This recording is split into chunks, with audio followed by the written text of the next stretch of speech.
Whatever we want for our love life, whether that's to date more people, just explore what's out there, or to actually establish a relationship with someone great, there's always a risk of rejection. It's just what comes with the territory. But in order for us to receive, we have to be able to open ourselves up first. And I see too many people who have the potential to have something amazing in this area of their life, but let the fear of rejection hold them back from making the strides that they're capable of. So today, I'm going to give you the tools to overcoming that fear. Before we get into that, I am having one-to-one sessions, so if you're ready to level up your dating life, click your first session in the link below. The bravest man is not the one who acts without fear, but the one that acts despite having fear. That's what courage is. You see, this isn't about how to eliminate fear completely, though we are going to go through a few things to help minimize that, but it's about knowing how to open yourself up to receive in the moments that you feel a little bit scared to do so. So first, we have to address the thing that we're actually afraid of: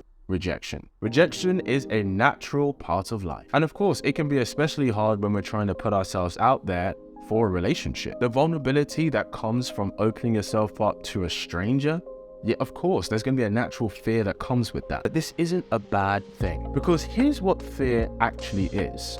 Fear is the bridge between us and potential. Fear of rejection can keep us from networking, making new friends, and actually meeting someone great. And it doesn't have to be this way once we can understand that fear is actually there to serve us. It's to show us the direction into the unknown to which we evolve. And there are steps we can take to help cross that bridge we call fear. The first thing to do is to practice self-acceptance. When going on dates or even just interacting with people, it's important to remember that you are enough. Yes, it's natural to want validation from the person that we're really into, but it's not them that we should be looking to make us feel good about ourselves. We do this by fully accepting who we are. And that's not about looking in the mirror telling ourselves, okay, I'm perfect, but it's about saying, okay, this is where I'm at. There are things that I'm great at that are my strengths, but there are also some things that I need to do a bit of work on. That's okay, because the journey is what is important, not the destination. No one ever is a final product, and anyone who tells you that is lying to you. Once we accept ourselves, we avoid the pitfalls of seeking external validation in order to accept who we are. And this naturally makes us feel more confident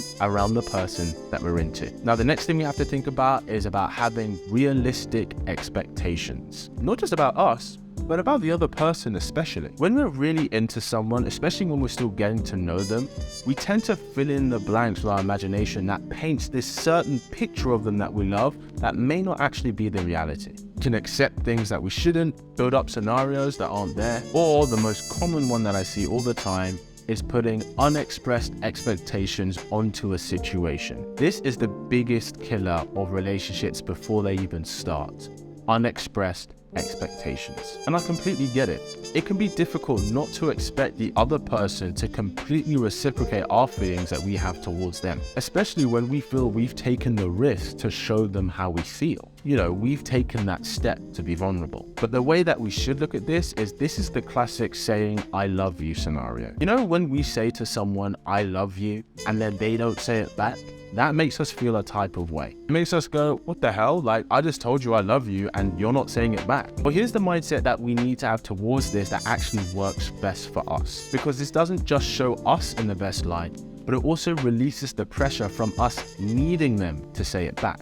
The mindset to have with this is to only say it when we want to communicate how we feel to them, not because we're expecting something in return. So when we tell someone that we love them, we should be telling them because we want them to know how we feel, not as a way to try and gauge how they feel about us and expecting them to say it back. Because what really doesn't serve us is if we do something with the expectation of it being reciprocated and then they don't reciprocate it, we then go, okay, well, I did that for this person and I'm never doing it again. And the danger of this happening is that we can then give the right attention to the wrong person, but then we end up giving the wrong attention to the right person when they come along because of our experience here. Instead of expecting them to like us in the same way that we like them or as soon as we do, it's important to stay open to the idea that maybe things won't turn out the way that we would like them to, and that's okay. And it's likely because they just weren't the right fit, because you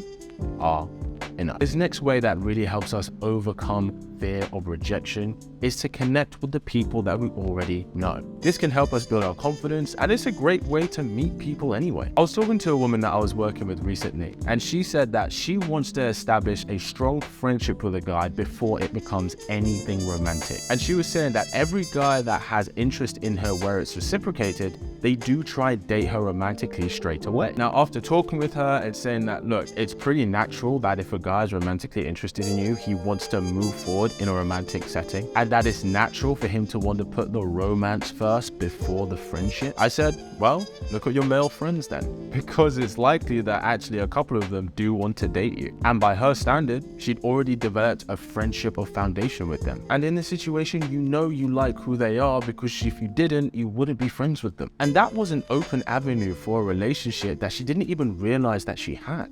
And when we chatted, she did say, well, there is that one male friend who she's always felt there was potential with. You know, they say marry your best friend. But sometimes we don't always have to put ourselves out there as much as we think we do. Sometimes the great person for us is a lot closer to home. And this next thing that's really going to help moving forward is to understand that rejection is just a change of direction. It's easy to feel that a rejection is a step backwards, when in actuality, it's just not a step forward in the direction that we tried. Now, this doesn't mean to stop stepping, but it just means to shift the direction that we're going in. As long as we remember this important fact, it allows us to stay positive and not take rejection as personally as we usually do. Because the truth is, the more we put ourselves out there and the more rejection we get, the less scarier it becomes. Overall, overcoming fear of rejection in dating can be a challenge. But with the right kind of practice and with the right kind of mindset, it's something that doesn't have to stifle you in the slightest and can actually serve you. This helps build our own confidence and allows us to feel comfortable in situations that are new to us, even if there's a possibility of rejection. If you're looking for a guy who sparks up your love life, make sure you subscribe to this wonderful tribe. And as always, keep it slick.